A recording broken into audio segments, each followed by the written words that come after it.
Consider a 2-year call option with a strike price of rupees 50 on a stock, the current price of which is also rupees 50. Assume that there are 2 time periods of 1 year, and in each year the stock price can move up or down by equal percentage of 20%.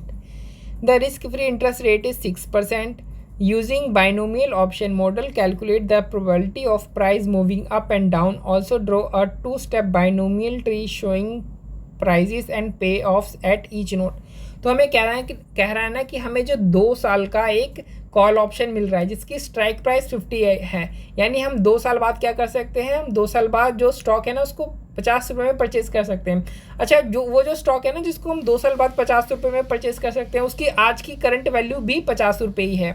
और फिर question में आगे कहता है कि हमें ये तो नहीं पता कि जो वैल्यू होगी स्टॉक की वो 1 साल बाद चेंज होकर के कितनी हो जाएगी, लेकिन जो भी स्टॉक की वैल्यू जो होगी ना, अगर वो ऊपर जाती है तो 20% ऊपर जाएगी, और अगर वो नीचे आती है तो 20% नीचे आएगी। यानी जो स्टॉक की वैल्यू में चेंज होगा 1 साल के बाद, हर 1 साल के बाद वो सिर्फ वो 20% या तो ऊपर होगा या फिर 20% नीचे होगा। फिर आगे कह रहा है कि जो इंटरेस्ट रेट है वो कितना, वो 6% का है, और कह रहा है कि अपने को बाइनोमियल ऑप्शन मॉडल का यूज़ करना है और ये बताना है कि जो प्राइस ऊपर या नीचे जाने की प्रोबेबिलिटी क्या है, और अपने को एक 2-स्टेप बाइनोमियल ट्री भी बनानी है जिसके हर नोड पे हमें शो करना है कि हर नोड पे प्राइस क्या होगी और उस प्राइस से गेन या लॉस क्या होगा। ठीक है, तो सबसे पहले तो आंसर में आगे बढ़ने से पहले मैं आपको बता देता हूँ कि प्रोबेबिलिटी ऑफ प्राइस इंक्रीज, यानी प्राइस इंक्रीज होने की जब हम प्रोबेबिलिटी निकालेंगे ना, तो तब हम ये वाला मेथड यूज़ करेंगे, ये वाला फॉर्मूला यूज़ करेंगे। क्या यूज़ करेंगे, ये वाला मेथड। अब आप बोलोगे सर ये डी क्या है, म्यू क्या है। अच्छा, डी की वैल्यू ये है, डी की वैल्यू क्या है, लोअर लिमिट बाय स्पॉट, और म्यू की वैल्यू क्या है, अपर लिमिट बाय स्पॉट। अभी तक मैंने आपको ये नहीं बताया कि लोअर लिमिट क्या है या फिर अपर लिमिट क्या है, तो अब हम लोअर लिमिट या फिर अपर लिमिट ये भी जान लेते हैं। देखो अभी वैल्यू क्या है स्टॉक की, अभी वैल्यू स्टॉक की है 50 रुपीज़। ठीक है, अब ये 1 साल बाद इसकी वैल्यू कितनी होगी, 1 साल बाद या तो 20% ऊपर जाएगा या फिर 20% नीचे जाएगा। तो अगर 20% ऊपर जाता है तो वैल्यू 60 हो जाती है, अगर 20% नीचे आता है तो वैल्यू 40 हो जाती है। उसी तरीके से फिर से हम देखेंगे कि अगर ईयर वन के शुरू में अगर स्टॉक की प्राइस 60 है, सॉरी ईयर वन के शुरू में नहीं, ईयर वन के एंड में, ईयर वन का शुरू तो ये ईयर 0 हो गया, तो ईयर वन के एंड में अगर स्टॉक की प्राइस 60 है और 40 है, तो ईयर 2 के एंड में प्राइसेस क्या क्या होंगी, तो अगर 60 है तो बढ़ करके 20% बढ़ करके 72 हो जाएगी, और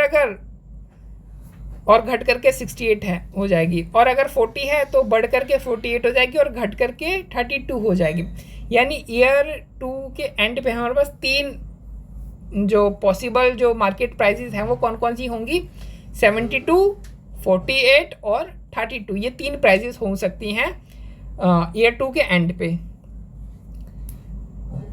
अब देखो, अभी तक जो हमने वैल्यू ऑफ कॉल ऑप्शन निकाला था वो किस तरीके से निकाला था, वैल्यू ऑफ कॉल ऑप्शन जो अभी हमने निकाला था ना वो इस तरीके से निकाला था, market price at maturity minus strike price at maturity.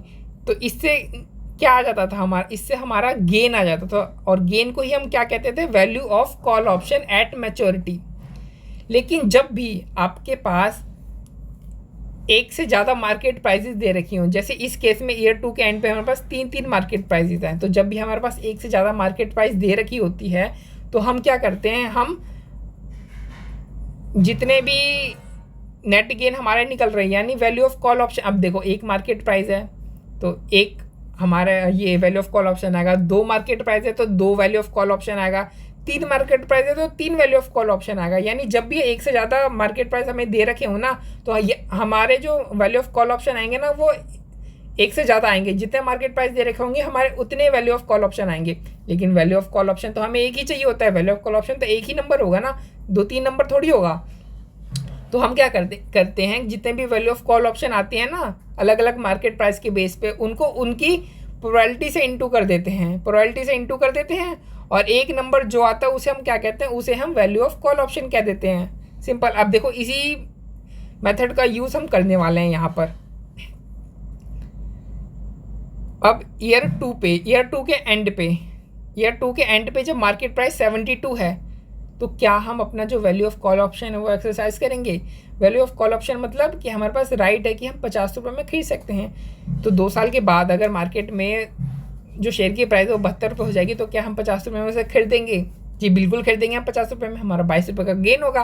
तो हम एक्सरसाइज करेंगे, है ना। और गेन कितना का होगा? 22 रुपये का होगा। अगर 48 रुपये का शेयर मार्केट में बिक रहा हो तो क्या हम उसे 50 रुपये में खरीदेंगे? नहीं खरीदेंगे, यानी नॉट एक्सरसाइज, यानी नो एक्सरसाइज। तो नेट गेन या लॉस हमारा नील आएगा।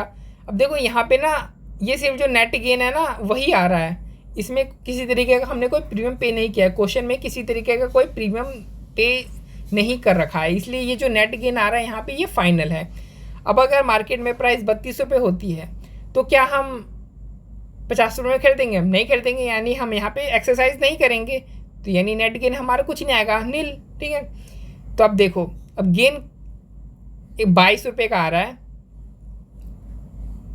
आप इसको अब इस तरीके से समझो, हमने देख लिया नेट गेन, हमने तीनों मार्केट प्राइस की केस में निकाल लिया। अब ये भूल जाओ कि इसकी प्राइस 40 हुई है। अब ये समझो कि ईयर एंड पे इसकी प्राइस क्या है? 60। ईयर एंड पे क्या है इसकी प्राइस? 60। अब 60 हुई है तो ईयर एंड पे, ईयर 2 के एंड पे 2 प्राइस हो सकती है, तो 72 हो सकती है, तो 48, यानी 2 मार्केट प्राइस दे रखी है। 2 मार्केट प्राइस दे रखी है, यानी हमारे पास 2 वैल्यू ऑफ ऑप्शन आएगा। अब 2 वैल्यू ऑफ कॉल ऑप्शन कितना आ रहा है? पहला वैल्यू ऑफ कॉल ऑप्शन यानी नेट गेन कितना है? 22, और दूसरा कितना है? नील। तो हमारे पास जब भी 2 होते हैं, यानी एक से ज़्यादा जब भी हमारे पास होता है, तो हम क्या करते हैं, उनको उनकी प्रोबेबिलिटी से इंटू कर देते हैं। ठीक है, और प्रोबेबिलिटी निकालने का ये फॉर्मूला होता है। अच्छा, एक चीज़ ना मैं आपको बताना भूल गया कि ये जो डी और म्यू है ना, ये डी और जो म्यू है, ये हम हर नोड पे कैलकुलेट करते हैं। क्या करते हैं हम? हर नोड पे कैलकुलेट करते हैं। अब नोड क्या होता है? देखो, वो पॉइंट जहाँ से ब्रांचेस निकलती हैं उसे हम नोड कहते हैं। तो जैसे ए हो गया नोड, एक नोड हमारा बी हो गया, एक नोड हमारा सी हो गया, ये हमारे नोड है। यानी टोटल ये जो बाइनोमियल ट्री है इसमें 3 नोड हैं। अब डी, ई या फिर एफ कोई नोड नहीं है, क्योंकि यहाँ से ब्रांचेस नहीं निकल रही हैं किसी तरीके से। तो मैंने आपको बताया जो म्यू और डी है वो हर नोड पे कैलकुलेट किया जाता है। तो इस नोड पे अगर आप, यानी ए के नोड पे अगर आप डी या फिर म्यू को कैलकुलेट करोगे तो वैल्यू क्या आएगी? डी की वैल्यू क्या होती है? डी की वैल्यू होती है, देखो हमने देखी है यहाँ पे, लोअर लिमिट बाय स्पॉट। तो लोअर लिमिट क्या हुआ? तो लोअर लिमिट हमारा 40 हुआ। क्यों? क्योंकि 50 अभी अगर 50 है, स्पॉट प्राइस क्या है? 50। तो एक साल बाद जो प्राइस अप जा सकती है वो 20% अप जा सकती है और 20% नीचे जा सकती है। यानी प्राइस अगर 20% अप गई तो अपर लिमिट हमारी क्या हो जाएगी? यानी इंक्रीज प्राइस कितनी हो जाएगी? 60। और अगर अब हमारी प्राइस डिक्रीज हुई तो हमारी डिक्रीज्ड प्राइस कितनी हो जाएगी? डिक्रीज प्राइस हमारी 40 हो जाएगी, सिंपल। तो अपर लिमिट हमारी 60 हो गई और लोअर लिमिट हमारी कितनी होगी? 40। तो डी की वैल्यू होती है लोअर लिमिट बाय स्पॉट। तो लोअर लिमिट कितनी है? 40, और अपर और स्पॉट कितनी है? 50। तो डी की वैल्यू 0.8 आ जाएगी। इसी तरीके से आप म्यू की वैल्यू निकालोगे तो म्यू क्या होता है? म्यू होता है अपर लिमिट बाय स्पॉट। तो अपर लिमिट क्या है? अपर लिमिट 60 है और स्पॉट कितनी है? 50। तो म्यू को सॉल्व करोगे तो आपका आंसर 1.2 आ जाएगा। तो इसी तरीके से आप बी और सी नोड को भी अगर आप सॉल्व करोगे तो आप देखोगे कि जो डी है वो यहाँ पे भी 0.8 आ रहा है और सी में भी 0.8 आ रहा है, और जो म्यू है वो बी नोड पे भी 1.2 आ रहा है, वो सी नोड पे भी 1.2 ही आ रहा है। यानी तीनों नोड पे डी और म्यू की वैल्यू क्या आ रही है? सेम आ रही है। अब ये तो इत्तेफाक की बात है कि म्यू की वैल्यू सेम आ रही है, जरूरी नहीं है कि जो एग्जाम में क्वेश्चन आएगा उसमें डी और म्यू की वैल्यू आपकी सेम निकले। यहाँ पे तो खैर अपने को आसानी हो गई है कि डी और म्यू की वैल्यू हमारी सेम आ रही है। हाँ, तो हम कहाँ पे थे? हम यहाँ पे थे कि हमारी दो वैल्यू ऑफ कॉल ऑप्शन आ रही है, तो हम क्या करेंगे? इनको इनकी प्रोबेबिलिटी से इंटू कर देंगे। लेकिन प्रोबेबिलिटी हमें पता नहीं है, तो प्रोबेबिलिटी हमें निकालनी पड़ेगी। तो 72 प्राइस के 72 होने की प्रोबेबिलिटी अगर हमें पता चल जाए तो हम आसानी से कह सकते हैं कि अगर 72 होने की प्रोबेबिलिटी अगर इतनी है तो यानी नेट गेन होने की या फिर ये वैल्यू ऑफ कॉल ऑप्शन होने की प्रोबेबिलिटी भी इतनी हो जाएगी। तो 72 होने की प्रोबेबिलिटी कितनी है? तो आप आंसर निकाल लो। तो फॉर्मूले में रखो, फॉर्मूले में रेट क्या है? 6%, यानी 0.06। डी कितनी आ रही है? डी देखो आप यहाँ पे निकालोगे, बी पे जो बी नोट पे जो डी वैल्यू निकाली है वो कितनी आ रही है? 0.8 आ रही है। हमने 0.8 लिख दिया, डिवाइडेड बाई म्यू कितना आ रहा है? म्यू हमने निकाला, इस नोट पे म्यू निकाला, तो हमारा वैल्यू कितना रहा? म्यू को 1.2, तो हमने यहाँ पे 1.2 लिख दिया और यहाँ पे -0.8 वही। अब टी हम क्या लें? T1 लें, 2 लें, क्या लें? अब टी मतलब टाइम पीरियड होता है। तो इसने हमें बताया कि 1 साल बाद जो प्राइस है उसकी ऊपर जाने की जो पॉसिबिलिटी है वो कितनी है, ऊपर जाने की पॉसिबिलिटी नहीं, अगर ये ऊपर जाएगा तो 20% से ऊपर जाएगा, और अगर ये नीचे जाएगा तो कितना जाएगा, 20% से ही नीचे जाएगा। तो यानी जब हम प्रोबेबिलिटी बताने की कोशिश करें तो हम 1 साल बाद की ही प्रोबेबिलिटी बताने की कोशिश करेंगे, क्योंकि क्वेश्चन में साफ साफ कह रहा है कि 1 साल बाद जो प्राइस है वो या तो 20% ऊपर जा सकता है या फिर 20% नीचे आ सकता है। तो जो हम प्रोबेबिलिटी बताएंगे वो भी तो 1 साल बाद की बताएंगे, यानी 1 साल के टाइम पीरियड की जो हम हैं वो प्रोबेबिलिटी बता रहे हैं। तो टाइम पीरियड कितना हुआ, टाइम पीरियड हम यहाँ पे 1 लेंगे। तो इसको सॉल्व करो तो आपका आंसर कितना जाएगा, आपका आंसर 65 हो जाएगा, यानी 72 प्राइस होने की प्रोबेबिलिटी 65% है। अब अगर 72 प्राइस होने की जो प्रोबेबिलिटी है वो 65% है, तो यानी नेट गेन जो है 22 का आ रहा है, उसकी होने की प्रोबेबिलिटी भी कितनी है, 65%। क्यों, क्योंकि जब 72 आएगा प्राइस तभी तो नेट गेन 22 आएगा, यानी 22 होने की प्रोबेबिलिटी भी कितनी है, 65 है। और नेट गेन मतलब क्या होता है, नेट गेन मतलब वैल्यू ऑफ कॉल ऑप्शन होता है, यानी ये जो 22 है वैल्यू ऑफ कॉल ऑप्शन, इसकी प्रोबेबिलिटी कितनी है, 65%। अच्छा, इसकी प्रोबेबिलिटी अगर 65% है तो 48 की प्रोबेबिलिटी कितनी होगी, तो देखो 100% माइनस प्रोबेबिलिटी ऑफ इंक्रीज कर दोगे तो आपका प्रोबेबिलिटी ऑफ डिक्रीज आ जाएगा। वही चीज़ हमने देखो यहाँ पे कर रखा है, 100% माइनस प्रोबेबिलिटी ऑफ इंक्रीज, तो हमारा आंसर कितना आ रहा है, प्रोबेबिलिटी ऑफ डिक्रीज 35%। यानी अगर प्रोबेबिलिटी ऑफ इंक्रीज 65% है तो अपने आप जो प्रोबेबिलिटी ऑफ डिक्रीज है वो कितनी हो जाती है, 35%। यानी जो वैल्यू ऑफ कॉल ऑप्शन 0 होने की जो प्रोबेबिलिटी है वो कितनी है, 35%। तो इस फॉर्मूले में हमने देखो यहाँ पे 22 रख दिया, यहाँ पे 0 रख दिया, 22 को हमने 65% से इंटू कर दिया, और 0 को हमने किससे कर दिया, 0 को देखो हमने 35% से यहाँ पे इंटू कर दिया। इन दोनों को जो भी वैल्यू आई उसको हमने प्लस कर दिया, तो हमारा आंसर क्या आया, देखो हमने जब प्लस किया ना तो हमारा इसको जब हमने सॉल्व किया तो हमारा आंसर आ रहा है 14.3। ठीक है, उसी तरीके से अगर 1 साल बाद जो प्राइस है वो 40 हो जाती तब वैल्यू ऑफ कॉल ऑप्शन क्या होती eight the end of year 2। तो उसी तरीके से हम जिस तरीके से हमने यहाँ पे 14.3 निकाला उसी तरीके से हमने यहाँ पे 0 निकाल लिया। लेकिन हमें इस सवाल में जो वैल्यू ऑफ कॉल ऑप्शन निकालनी है ना वो एट द मैच्योरिटी नहीं निकालनी है, एट स्पॉट पे निकालनी है। यानी वैल्यू ऑफ ऑप्शन हमने कहाँ पे निकालनी है, यहाँ पे ए नोड पे निकालनी है। और अभी हम कहाँ पे, हम यहाँ पे हैं, ईयर 2 के एंड पे हैं, ईयर 0 पे नहीं है, हमें ईयर 0 पे निकालनी है वैल्यू ऑफ कॉल ऑप्शन। तो value of call option at that maturity हमने यार ईयर 2 के एंड पे निकालनी है और हमें ईयर 0 पे पहुँचना। तो हम क्या करेंगे, हम एक साल हम क्या करेंगे, हम एक साल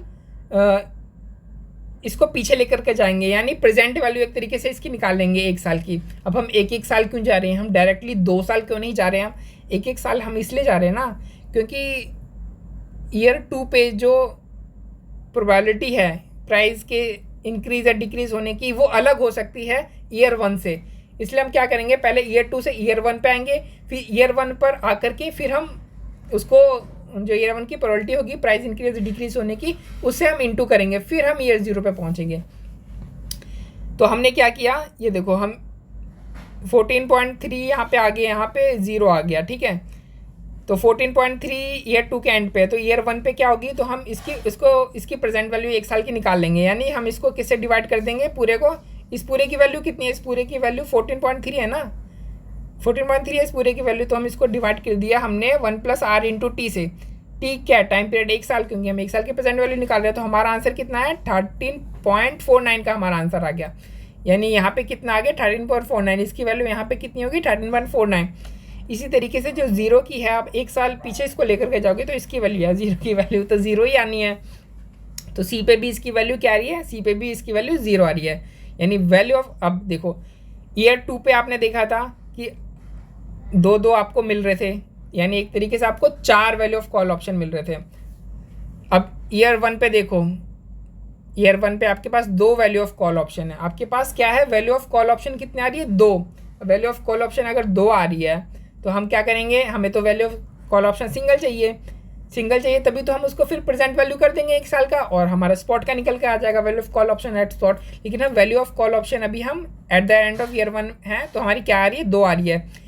इसको हमने किया तो आ रहा है 13.49 और इसको हमने किया तो आ रहा है 0। तो हम क्या करेंगे, इनको इनकी वापस से क्या करेंगे, प्रोबेबिलिटी से इंटू कर देंगे। तो हमने क्या किया, यहाँ पे देखो हमने क्या किया, इनको इनकी प्रोबेबिलिटी से इंटू कर दिया, तो इंक्रीज होने की प्रोबेबिलिटी कितनी आ रही है, इंक्रीज होने की प्रोबेबिलिटी 65% आ रही है, और डिक्रीज होने की प्रोबेबिलिटी यानी जीरो की probability, zero value of call option zero होने की प्रोबेबिलिटी कितनी आ रही है, 35%। तो ये हमारा पूरा जो वैल्यू ऑफ कॉल ऑप्शन आएगा वो single value of call option आ जाएगा। और इसको स्पॉट पे लाने के लिए क्या करेंगे हम, जो फैक्टर है उससे हम डिवाइड कर देंगे। कौन सा फैक्टर, जो इंटरेस्ट रेट वाला जो फैक्टर हुआ है 1 साल का, उससे हम डिवाइड कर देंगे प्रेजेंट वैल्यू फैक्टर से। तो आंसर कितना आ गया, 8.27, यानी 8.27 क्या है, ये है value of call option at spot. ठीक है, तो कितना रहा हमारा 8.27। तो आप यहाँ पे देखोगे तो यहाँ पे भी कितना रहा है, यहाँ पे भी आईसीआई वालों का भी 8.27 आ रहा है। तो एक बार मैं दोबारा आपको बता देता हूँ कि हमने कैसे किया। 50 स्पॉट प्राइस थी, अगले साल या तो ये 60 हो सकता था 20% बढ़कर, या फिर 20% घट के 40 हो सकता था। फिर उसके नेक्स्ट ईयर या तो ये 20% बढ़ के 72 हो सकता था, या 20% घट के 48 हो सकता था। अगर ये 40 होता तो 20% बढ़ के 48 हो जाता, या फिर 20% घट के 32 हो जाता। अब दो मार्केट प्राइस है, तो दो मार्केट प्राइस है, यानी दो वैल्यू ऑफ ऑप्शन आएगी, वैल्यू ऑफ कॉल ऑप्शन। अब दो वैल्यू ऑफ कॉल ऑप्शन आएगी, लेकिन हमें तो चाहिए एक ही, तो हम क्या करेंगे, उनको उनकी प्रोबेबिलिटी से इंटू कर देंगे और फिर प्लस कर देंगे, फिर अपना single value of call option निकल कर आ जाएगा। फिर जो single value of call option आएगा उसको क्या करेंगे, 1 साल पीछे लेकर के जाएंगे, 1 साल पहले की प्रेजेंट वैल्यू उसको निकालेंगे, तो हम 1 + r/2 से डिवाइड कर देंगे। तो अब देखो यहाँ पे 2 था, दो ये क्या है, ये 22, और नील क्या है, वैल्यू ऑफ कॉल ऑप्शन यानी नेट गेन कितनी आ रही है, 2 आ रही है। तो इसको हमने सिंगल में कन्वर्ट किया, यहाँ पे सिंगल में कन्वर्ट किया, तो आंसर कितना आया 14.3। और इसी तरीके से हमने यहाँ पे अगर प्राइस 40 हो जाती है तब वैल्यू ऑफ कॉल ऑप्शन क्या आएगी, तो यहाँ पे भी दो निकल करके आ रही थी। यहाँ पे तो एक ही बात है, दो ही है, 2 बार नील आ रहा है। तो उसको हमने क्या किया, उसको उनकी प्रोबेबिलिटी से इंटू कर दिया और उसको हमने प्लस कर दिया, तो हमारा वैल्यू क्या आ गया 0। लेकिन ये तो ईयर 2 के एंड पे थी, तो हम ईयर 1 पे आने के लिए हम क्या करेंगे, 1 साल के प्रेजेंट वैल्यू फैक्टर से इंटू कर देंगे। तो हमने 1 साल के प्रेजेंट वैल्यू से हमने क्या किया, प्रेजेंट वैल्यू फैक्टर से हमने इंटू कर दिया, तो हमारा आंसर आएगा 13.49। और इसका तो 0 ही आया, क्योंकि 0 का प्रेजेंट वैल्यू फैक्टर की यार से कितना भी इंटू कर लो उसका आंसर तो 0 आना है। तो 14.3 का प्रेजेंट वैल्यू आ गया 13.49, और 0 का प्रेजेंट वैल्यू 1 साल पहले का कितना आया 0। अब यहाँ पे फिर से आपको ईयर 1 के एंड पे दो वैल्यू ऑफ कॉल ऑप्शन आ गई। अब दो कॉल ऑप्शन आ गई तो सेम मेथड रिपीट करो, तो आपका जो value of call option at spot आएगी वो कितनी आएगी, 8.27 की आएगी। ठीक, अच्छा, आपको अगर इस सवाल में कहीं पे भी कोई भी दिक्कत आई हो तो कमेंट बॉक्स में अपनी जो दिक्कत है वो डाल देना, मैं उसको रिजॉल्व करने की पूरी कोशिश करूँगा।